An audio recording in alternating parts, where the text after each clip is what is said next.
Okay, so about a week ago, give or take a few days, I finished reading Unlimited Blade Works, which is the second route in Fate Stay Night out of a total of three. So I've read Fate, I've read UBW, and right now I'm a good chunk of the way into Heaven's Feel. So far, of the 2.5-ish that I have read, Unlimited Blade Works is easily my favorite of the three. And I think, before I go any further, let me just say, full spoilers. This is not going to be a no spoiler, mild spoiler, full spoiler. Everything Unlimited Blade Works is fair game from this point forward. If you haven't read it or you haven't watched it, which I am definitely on board of saying read it before you watch it, because oh man, I remember when I did watch the anime, I was like, this is really good, this is really good. And then I just got to a point where I went, this is stupid. Like, this is just not working. And literally, the scene that I watched that destroyed all of my interest in the route, reading it, it is my favorite scene in the VN so far. And it's like, that's just how much better the source material is than the adaptation. So let me go and say that. I'll give a quick countdown before full spoilers are active. 5, 4, 3, 2, 1. We are now in full spoiler mode. So to me, there are three things that UBW focuses on. I don't want to necessarily say all thematically. One is a big theme. I guess the first one is, while the Fate route was all about introducing everything, like here's all the characters, here's all the servants, not all the masters, because you actually never meet Caster's master. This route is kind of almost like, okay, so here's the people that really got the shaft in Fate. Ryder, and we're not really going to do much with her in UBW. Sakura, and yeah, we're really not going to do much with her in UBW either. We're going to put a pin in them because they are huge in Heaven's Feel. But then, like, Lancer doesn't get a whole lot in Fate aside from, like, that whole introductory shit with him fighting Saber and fighting, almost said fighting Lancer, fighting Archer. Here, no, he actually gets a really, like, a good chunk. It's not like it's several days or anything. Like, there's a notable arc about working with Lancer, and the more he was on screen, the more I'm like, I fucking love this dude. Like, his interactions with Shiro and Rin are gold. This is incredible. You have Caster, who, in the Fate route, she just kind of shows up at the very end, and then is just Gilgamesh fodder. And in Heaven's Feel, she somehow has even less of a presence, because holy shit, you blink and she is gone. She is the main antagonist of Unlimited Blade Works. She is not the final boss, but she is the main antagonist. Like how Elia feels like she's kind of the main antagonist of Fate for, I would say, about 2/3, maybe 3/4. She is this looming, recurring threat. But even that's kind of the weird difference. It's like with Elia, it is this looming threat of Berserker, even though she's not actively doing anything. With Caster, she's a looming threat and she's an active threat. And I liked that a lot. I was like, okay, I feel like it's almost kind of fair that the other two routes give her the shaft, because holy shit, like, she is so vital and important here. And then also as a result of it, you meet her master, which you've met him in Fate. He's one of the teachers. This is Kuzuki.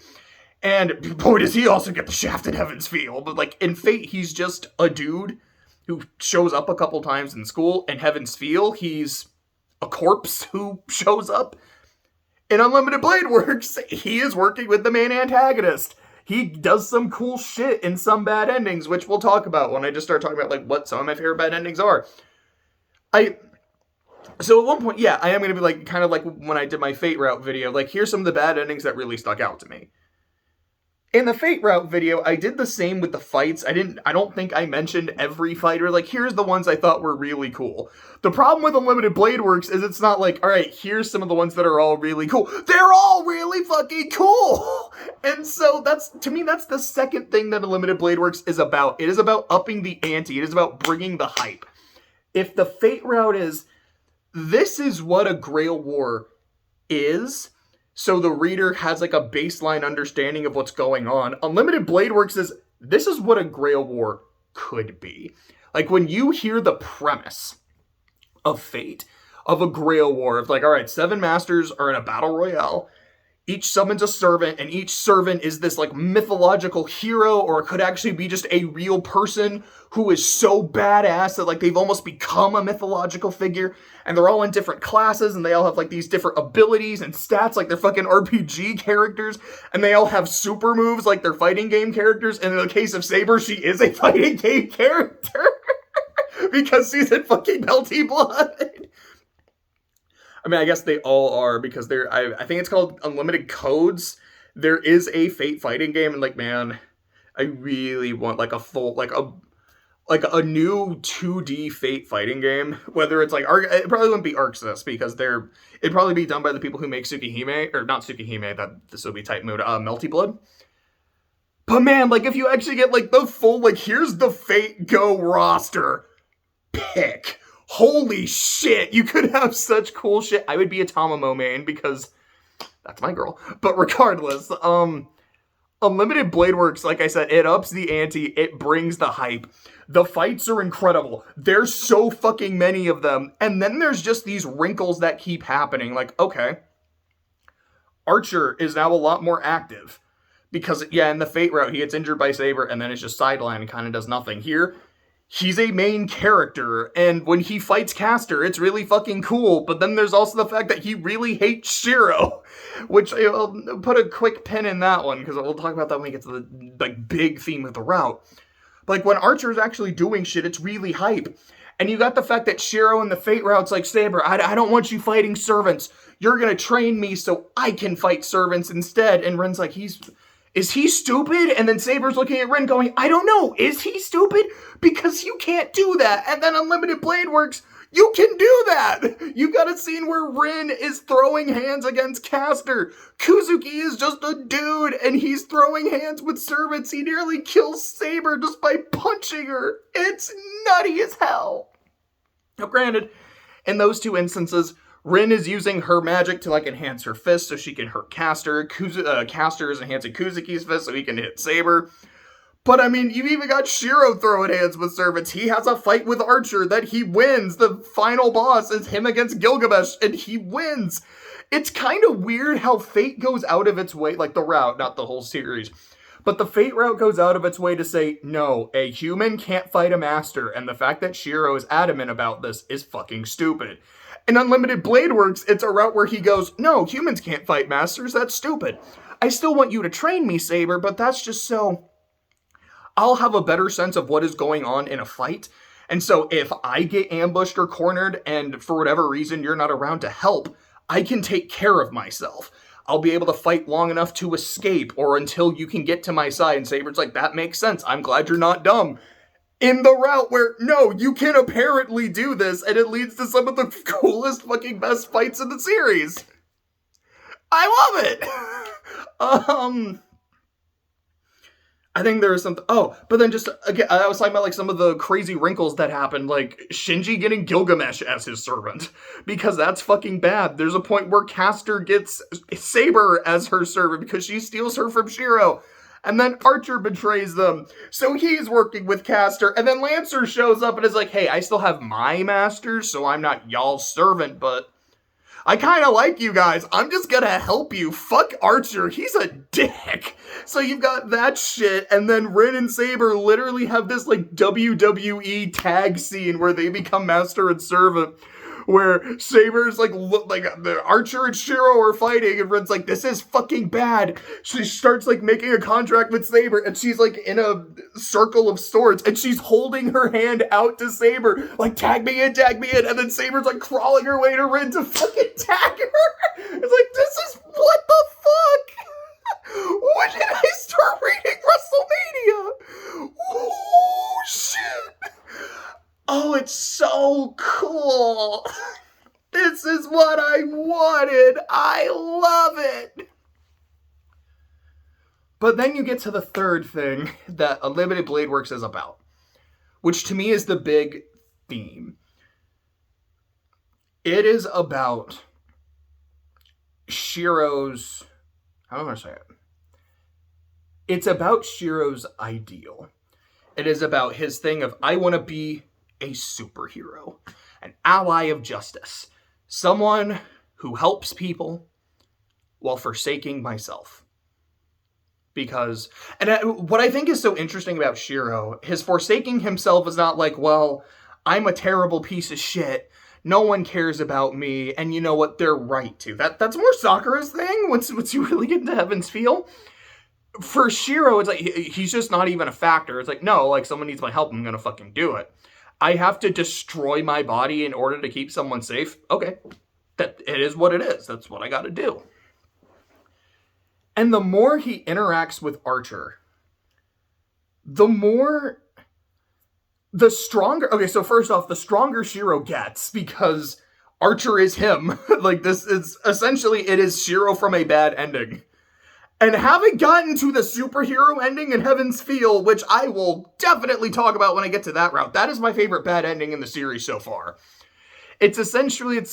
I don't know if the idea is that every version of Archer is that ending. I don't think so. But to me, that is what that bad ending is. It's like, this is Shiro becoming Archer. Sorry, I kind of zoned out for a second. But Archer is it is a kind of bad end for Shiro Emiya. And Archer's goal is to prevent his own existence. I believed in justice and my ideal. I can't even say it's my ideal. It was Kiritsugu's. This is what he believed in, and he instilled it in me. My ability to project weapons and make swords and arrows and other people's noble phantasms, I am a fake. Everything about me is fake and borrowed. Even the creed I live my life behind. And I gave my life for it. And I wanted, after I gave my life, I gave my soul. So I could be summoned, so I could keep helping people. But that's not what I was ever summoned for. I was summoned as the cleanup. And I just saw the evil of humanity, the horrors of humanity, things that I wanted to be able to stop, but no longer had the power to do so. And it just made him jaded and bitter. So Archer's goal became thus. What I want is to fight for the Holy Grail.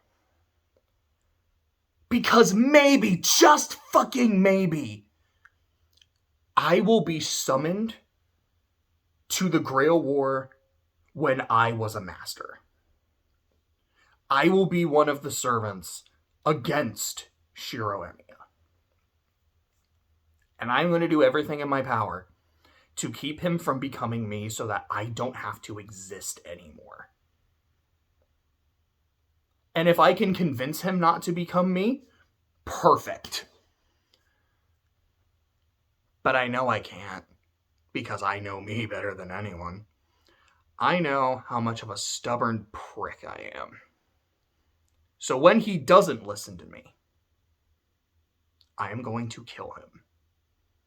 I don't care what my master says. I am going to do whatever I can to stop myself from existing. And I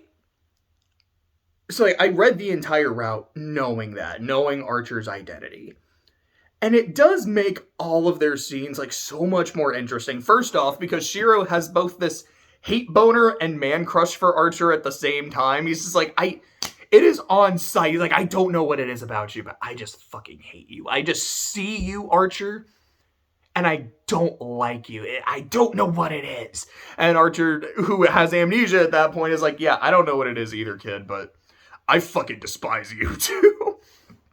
At the same time, whenever Shiro sees Archer fight, he's I hate that guy, but he's so cool. And his swords, man, they're fucking beautiful. Their shape, their color, the way he's able to use them. Can I do that? Could I make his weapons? Seeing him fight, Saber is training me in her style, but there's something about the way Archer fights. Let me try emulating that. And so as Saber is training him, Shiro's doing a lot better in training than he does in the Fate route and in Heaven's Feel as well, because he has something to really emulate that sticks with him, which, quick tangent, leads to one of my favorite kinds of saber, which is pouty saber or salty saber, which I can't... which, sorry, I thought of something else for a second.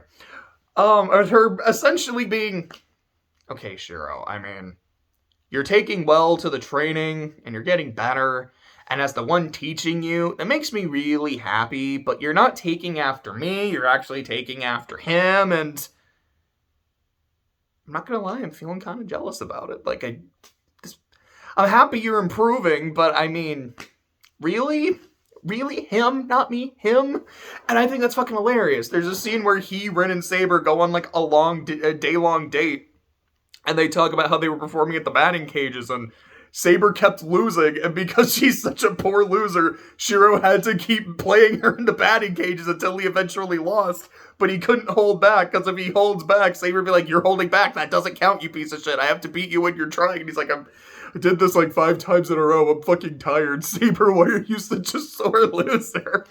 And I think my favorite moment of Pouty Saber is Shiro's gonna go to school, and he's like, Saber, just stay here. School is fine. School is safe, which it's not. He's like, it's fine. I'm just going to go. And Saber follows him.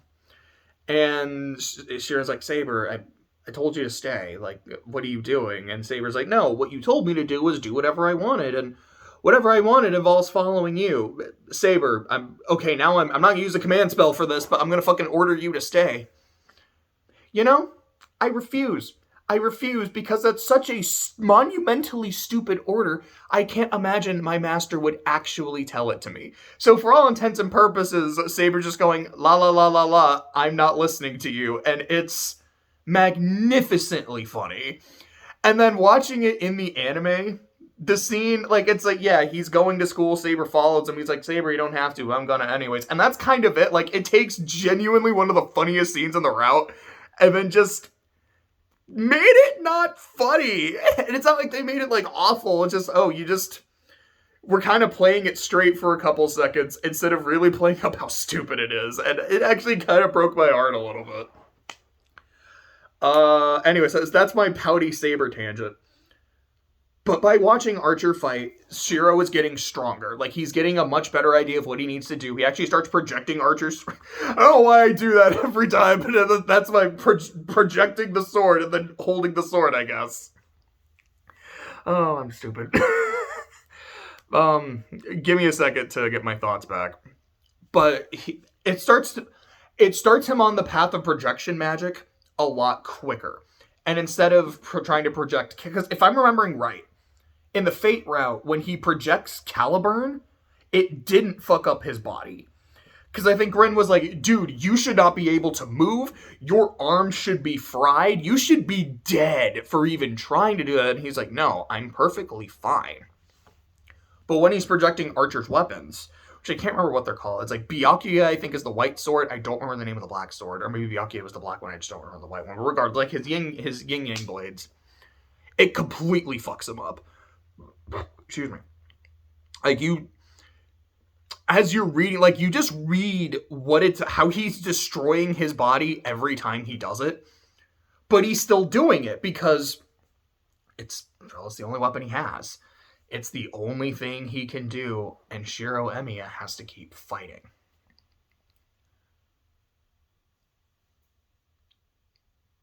His fight with Archer is my favorite part of the VN thus far. All of Fate Route, all of Unlimited Blade Works, all of Heaven's Feel. From what I remember in the anime, because I've rewatched some of it after reading the route. I think I watched the first 6 episodes or so. I do want to finish it, but what I remember is the Shiro Archer fight in the anime. Essentially, the two of them just, attacking, and Archer going, you're going to become me, and it's fucking awful, and Shiro going, no, I won't, but you will, but I won't, but you will, but I won't. And then eventually Archer going, okay, I believe you. Which is probably a gross oversimplification, but I remember watching and being like, this is genuinely how it feels to me. Like, they're talking in circles, but eventually, I guess Shiro's cyclical nature breaks through to himself, and it works, and this is dumb. I don't buy this. This is awful. From reading it, there's several moments before the fight where Shiro and Archer, even before Archer reveals like who he is or even remembers who he is, they talk about their differences in beliefs. And Archer is always able to say just the right words or ask just the right question to give Shiro that doubt about who he is and what he believes in. And there is a moment, I don't remember exactly when it was, because I think it happened even before the fight, where Shiro more or less says to himself, I hate to say it, but this Archer guy has a point. I don't want to agree with him because he's a prick and he's far too ruthless. Like, he's letting Castor go, knowing the shit that Castor is doing to people because it'll work, it'll help him in the long run. And that's not the kind of person I want to be. He's betrayed Rin, stabbed her in the back, because that's what will help in the long run, and that's not the kind of person I want to be. But when he tells me that you can't save everyone, people have to be sacrificed at some point, I know he's telling the truth. And it just bothers me more that he's saying it. So it's not that Shiro is just completely numb to the idea of him being wrong. I like that it's kind of throughout the VN, he's like, no, I get it. I still want to fight for what I believe in, for what my father instilled in me, but I get it. And I think that's another thing to point out. In the Fate route, to me personally, from my reading of it, I feel like Shiro's motivation for being a superhero is motivated mostly by his survivor's guilt and guilty conscience. Being Kiritsugu's son and Kiritsugu's ideals, that plays a part in it. His just naive, childlike mindset also plays a part in it as well. But I think it's the guilt is the biggest factor. An Unlimited Blade Works, it feels like the guilt is a factor. Not as much, though. And, again, his childlike naivete. Is that how you would say it? Naivete. That plays a part, too. But the biggest factor is, this is what the man who saved me entrusted to me. And when I told him that since he was old, he couldn't achieve his dreams anymore, which is just really depressing. I told him, I would do it. I would pick up the mantle. I would make his dreams come true. I don't remember exactly what Kiritsugu says, but it's something along the lines of, okay, then I can rest. And that's when he died. Those were his final words. In Unlimited Blade Works, it seems like that is what had the most profound impact on him, is I told my father I would make his wish come true, and then he entrusted it to me as his final words. I have to make his dream a reality because I owe it to him, the man who saved me. So, when Archer is, and the part when Archer is just telling him, it's not even your ideal. Everything about us is fake and borrowed down to our core belief. You have nothing, Emi Ishiro. You have no one that you care about because you have no one to anchor you, to make you realize what you're doing is insane. You will just do it. You have no selfishness. You have no hobbies. You don't even have your own belief system. You disgust me, you inhuman shell. And Shiro, his reaction is essentially this. Everything this man is saying is correct. I know everything he's saying is correct. And if someone else, anybody else, maybe not the priest, I probably wouldn't listen to him either, fuck that guy, but anybody else told me this, I would have no choice but to believe them. Because everything they're saying makes sense. But here's the problem. I'm hearing it from him. And number one, he's a prick. Fuck that guy. I don't like him. But the main thing is, I'm hearing it from myself. And knowing that this is me telling me this, and that he's right, makes me realize that everything I have believed in for these last 10 years, the person I have tried to be, that I have dedicated my life, every waking moment to becoming, amounts to nothing. And I can't accept that. Because he's right, I am nothing, and without this, there is nothing left.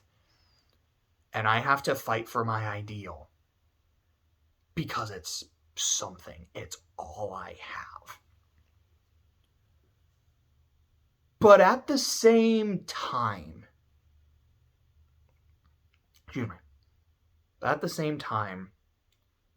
I feel like Shiro's interactions with Archer, like I said earlier, have made him stronger. Not just in the sense of, yeah, like, I'm seeing your fighting style, I can emulate it better. It's making him use projection earlier, so he's almost kind of getting a little bit better at it, although it keeps fucking destroying his body. I feel like him meeting Archer has just given him the template of what not to do. Now that I have met me and heard his arguments, I know I'm not going to become him. Because I can learn from his mistakes. You didn't have an anchor, Archer. I do, and her name is Rin. This is the person that will keep me sane. That I still want to help people. I still want to be a selfless person, but I can be selfish because she's in my life. And she is that good of an influence on me. I know I'm not going to become you.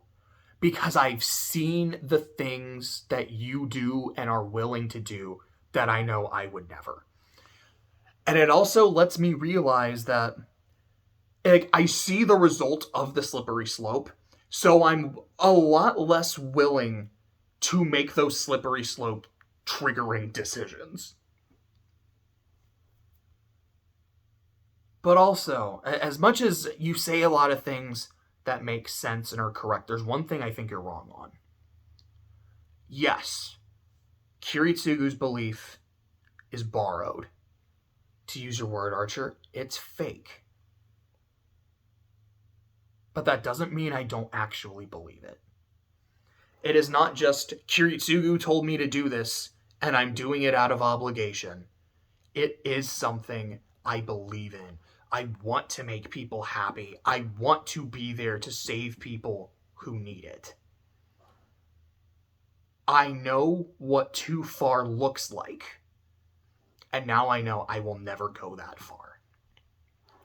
And as they're fighting, and Shiro just keeps projecting weapons, and they're breaking, and it's like the actual fight is hurting his body, but it's also just constantly using this magic is fucking up his body. And he's even saying to himself, he's like, my mind is given up because I know Archer is right and I know I can't beat him. Yet his body still goes. It still projects. It still fights. And you get Archer's perspective of the fight and how he's like this fucking idiot. How is he still moving? How is he still alive? How is he fighting? How has he not broken? How far can he go? How far can he go? Can he actually beat me here? And if he can, is he locked into my path or not? I feel like seeing Shiro's stubbornness, but not Shiro's arguments, because I feel like a lot of Shiro's arguments are internalized, which is what I really like. And I think that's why watching the anime didn't work, is because you aren't getting Shiro's monologues throughout the route or in this scene. You're just having him basically yell at Archer, fuck off, without the nuance. What Archer sees in Shiro is he is seeing himself again. Which, again, it's like, okay, that's been it the whole time. Like, Archer sees the best and worst of himself in Shiro Emiya. But I feel like throughout most of the route, he's seeing the worst of himself. He is seeing the person who was selfless to a fault, who will go down the same path. But in this moment of seeing Shiro's pure, unadulterated, stubborn will, and how he keeps fighting for his ideal, not just Kiritsugu's, but for his, and how far he's been willing to go to protect the people he loves and to not compromise the way that Archer has. To me, it gave that spark in Archer. Like, he remembered that he did once believe in this. And it gives him that sense of hope that maybe this version of me really is different. I will still exist, which is what I really don't want. But maybe there will be a part of me that was able to be happy. And if that's the case, I don't want to kill him.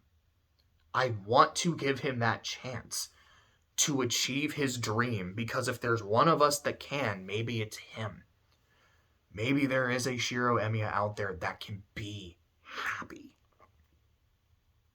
And then Archer dies. Well, dies. He doesn't die here, but he does lose the fight. And yeah, it really took a scene that was like, this is fucking stupid and not working on any level, into my favorite scene of the VN.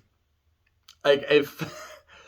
very mild spoilers for the newest Dragon Ball movie, the superhero movie, because, yeah, you can't escape superheroes. We're talking about Fate. The end of the movie, like the end credit scene, which is the culmination of the Goku-Vegeta fight that's been going on throughout the movie, like their sparring match. After the fight ends, like, I won't say who wins, like, I don't want to really spoil the movie, but it's like they both collapse, but one guy collapses slightly after the other. It's like, yeah, there was no ki used, no special powers, it was just throwing hands. This person won, and they gave it their all, and Broly and his friends are watching, and the girl, I don't remember her name, is like, this is the stupidest thing I have ever seen in my life. Broly, other dude, and I forgot the other dude's name too. I just don't remember Broly's friends very well.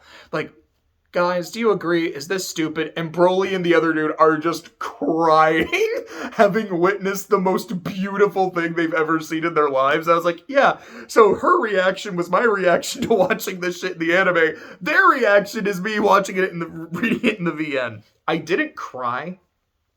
There's only been one scene to make me cry so far, and it is in Heaven's Feel. It's, I guess, very real quick thing on that. It's Shiro and Ilia in the park right before the choice for the superhero ending. It's Shiro at possibly his lowest point in any of the routes, succumbing to his anger and frustration and yelling at Ilia, pushing her aside and realizing, well, I just fucked up. This girl has been my friend. She has every reason to hate me and my family, but has become my friend. She's developed this trust in me. And I just wasted all of that goodwill. She's probably pissed at me now. She might summon Berserker at me now. I don't know what the fuck is going to happen. And Ilia just, like, kind of pats him on the shoulder. She, like, pats him on the head and is like, hey, Shiro, clearly you're not fucking okay. But you are my friend. You are my ally. And I want you to know that I'm here for you. And reading that from Ilia, of all people, I was like, that actually got me. Like, I wasn't full-on weeping like I was in the Rain meeting her mom scene in Symphonia, because, oh god, that destroyed me. But I was like, oh, I'm crying. Like, that got me. Oh, it's this choice. I've heard of this one. This is not making it better. But regardless, back to this. I didn't cry, but I thought it was fucking beautiful. So while I think the Fate route succeeds in what it tries to do, which is just, here's the war, let us introduce this shit. Unlimited Blade Works, I don't think I had the S. Unlimited Blade Works excels at what it is trying to do. Both in the terms of bringing the hype and really examining Shiro and how his mind works what he is all about, how far he is willing to go or not go. Honestly, I feel like that's kind of all I want to say. Like, I know I said I was going to talk about, like, a lot of the endings and shit, and I mean, I guess let's do that really quick. The true ending is Saber disappears after the war, Rin and Shiro get together, and Rin's like, yo, after graduation, I'm going to London, I'm going to go study magic, and, like, with the clock tower, the mage association, all the cool shit. I can bring an apprentice. You in, hubby? Not that they're actually married, but I mean, they're basically going to be at some point, you know it. And then Shiro's like, all right, bet, well, let's do it. I think he was a little more hesitant, like, is this something I really want to do? Let me think about it. But it's also, yeah, like, I'm not going to let you leave me behind. And you do get the sense that, like, well, yes, Shiro is going to continue his ideal and fighting for what he believes in. He has the anchor that Archer lacked. And while I still, like, yes, he is going to go help people, he will become a hero. He is not going to become Archer. And I really like that. There's also the good ending, where Saber does not disappear, and Rin's like, yeah, so I still have a command spell left, so she's kind of still under contract, and as long as I'm providing her mana, she's not gonna disappear, and if there's ever a time where I'm, like, really feeling low on mana, you can always fill me up, Shiro, so Saber gets to stay, and we both like Saber, so this is great, and I get my hair amended. And it's really funny. The part of the ending that I love, though, is, like, as funny as it is, it's like, yeah, it's like, this is Rin getting her happy ending. There's a part in the route where Archer tells Saber, I'm sorry I wasn't able to save you this time. Which implies that Archer, at least this Archer, is a specifically Shiro from the Fate route, where he kind of did save Saber, or maybe it's something from Heaven's Feel. Like, maybe that's kind of what Heaven's Feel is. Like, this is the route where he becomes Archer. I know the superhero ending certainly is. But it's something that kind of sticks with Saber, and she's like, what do you mean you weren't able to save me? Like, kind of like, save me from what? She knows she's going to die. Like, that's kind of her whole thing there, but it's almost like, I don't know what he means by that. I don't know what he means by I can be saved. So her sticking around in Limited Blade Works in the good ending is essentially, I think she even tells Shira, like, that was something Archer said to me. That he's sorry he couldn't save me this time, which implies that there's a way that he can. I don't know what that means, Shiro. But I'm really interested in learning. I want to know how you can save me. I want to know what that looks like. And if anyone can, it would be you. So I'm glad I get to stick around. I really liked that. If I'm talking about the ending, let me find some of the bad endings I wrote down that I really liked. Oh, okay, so there's the one during the school fight with Rin, where Rin does not kill Shiro, but she essentially, like, takes command spells and wipes his memory, so he's no longer part of the war. I liked that it's essentially a Rin wins but doesn't kill you. There's the one where Castor takes Saber. You can agree to ally with Castor where you just become her puppet. Castor wins the war, and then Shiro gets mercy killed by Rin, which is the only bad ending I have read where Rin kills Shiro. Saber's killed him a few times. Sakura has not killed him. I don't know if she ever does. It is the only time where Rin gets him. There's another ending where Saber kills Shiro here, where if Shiro jumps out too early during a fight in the church between Castor and Rin and their masters and our servants respectively, they just get fucked. Kuzuki's like, okay, well, there's three of you. We have Saber over here who's kind of struggling to fall under our command. So we weren't really going to use her against Rin and Archer, but now that there's three of you, it only makes sense for there to be three of us, so come on, Saber. And then I think, the caster uses another command spell to force her, and so it's just the three of them fighting Rin, Shiro, Rin, and Archer, and you don't even read the fight. The game just kind of tells you, yeah, like, you're up against Saber and Castor, plus you have Kuzuki backing them up. you lose. You just die. And very similarly, if Shiro and Rin decide not to work with Lancer, they go to fight Archer and them without a plan, and then they just, again, the novel just kind of tells you, yeah, you went in without a plan. You just kind of died. You just took a fucking L. Okay, the only other bad ending I really want to talk about is the one where Issei kills you because you asked too many questions about Castor. I mean Shiro. Shiro asks him too many questions about Castor. It triggers a hypnosis and he just gets fucking murked. That one I really liked. It's really unexpected and sudden, and it's one of the few times where Fate is actually scary.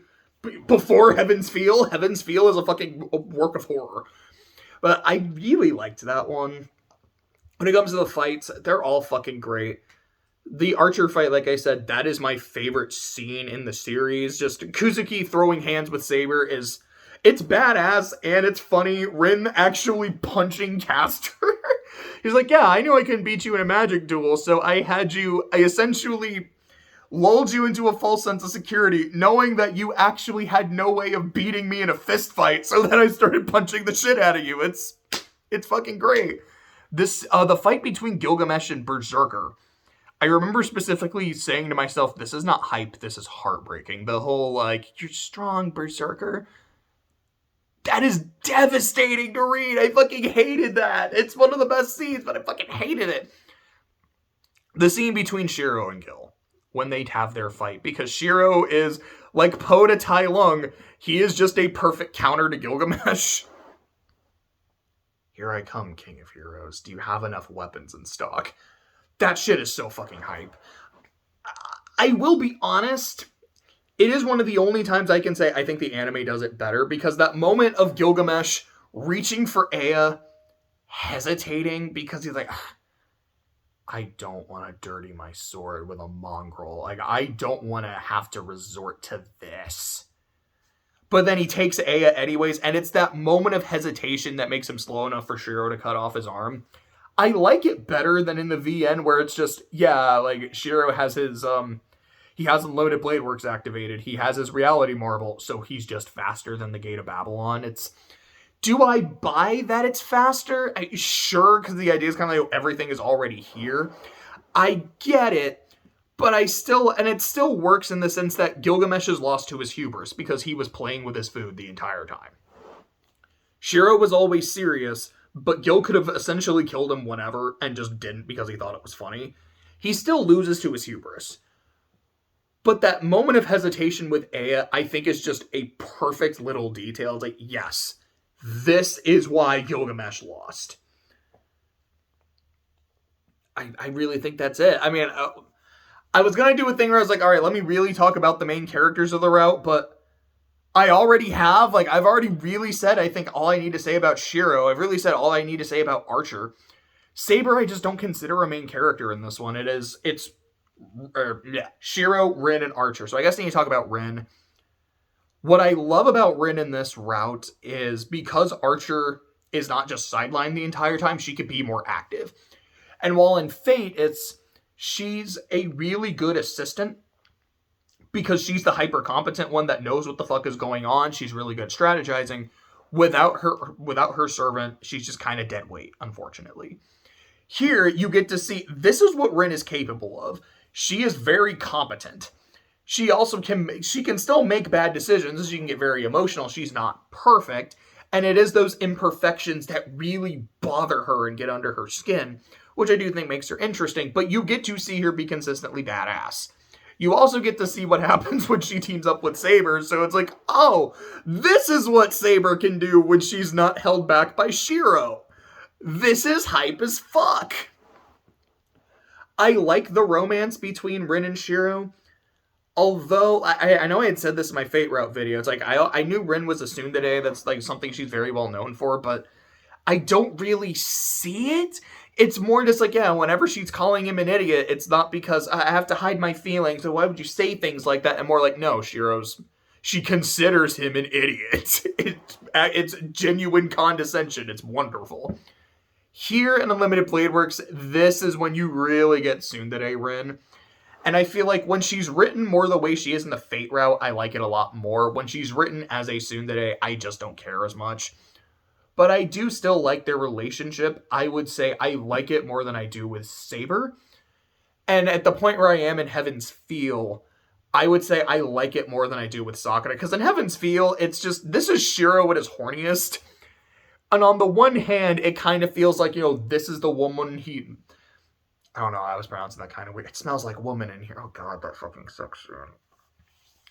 The one I haven't said anything about the one UBW because there's really not much to say. It's just not nearly that funny. There's some moments, but it's like, no, this is actually almost like a little more sweet, but it's still Rin being a tsundere. It's kind of weird, but it's not super funny, although there were some moments. The ones in Heaven's Feel so far have been fucking hysterical. Like, oh my gosh, it's like being back in the Fate route, and I mean that the best possible, the most ironic way possible, because the sex scenes are fucking insane. But no pun intended. But regardless, when she's not tsundere mode, I think she's one of the best characters. When she is full tsundere mode, I don't hate her, but I think she's a little bit weaker.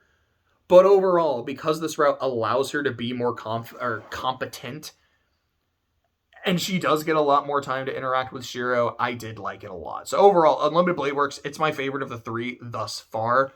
We'll see what happens with Heaven's Feel if I end up changing.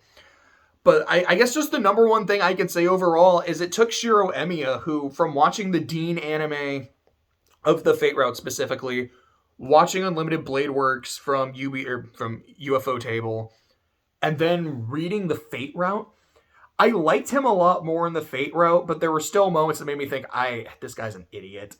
I like him more, I understand him more, but he's not like my character, After Unlimited Blade, we're like, he is the best character in the route. It's like, this is the route that made me love Shiro Emiya. And Heaven's Feel has been continuing that. And I know in Fate Go, I think it was the New Year's servant, either this year or last year, I believe it's Senshi Muramasa, the swordsmith, who is just Shiro as a servant. And I remember seeing it and being like, I'm not going to roll for him. I don't care. Like, if I thought he was really cool, I would, really go out of my way to spend quartz for him, but no, he's Shiro. I don't want this. And then after reading Unlimited Blade Works, I was like, dude, it's Shiro. I need this guy.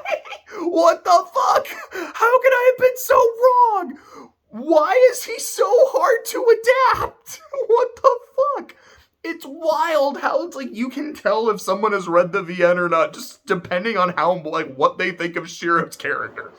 Now, granted, I feel like there's people who have seen adaptations that like Shiro, and I'm sure there are plenty of people who read the VN, they're like, no, I don't like Shiro. But it seems the consensus tends to be, if you watched adaptations, you think he's an idiot, and then if you read the VN where you just understand him a lot better because you get those monologues, you spend so much time with him, you're like, nah, this is my guy. He's my ride or die. Yeah, Unlimited Blade Works, it's fan-fucking-tastic.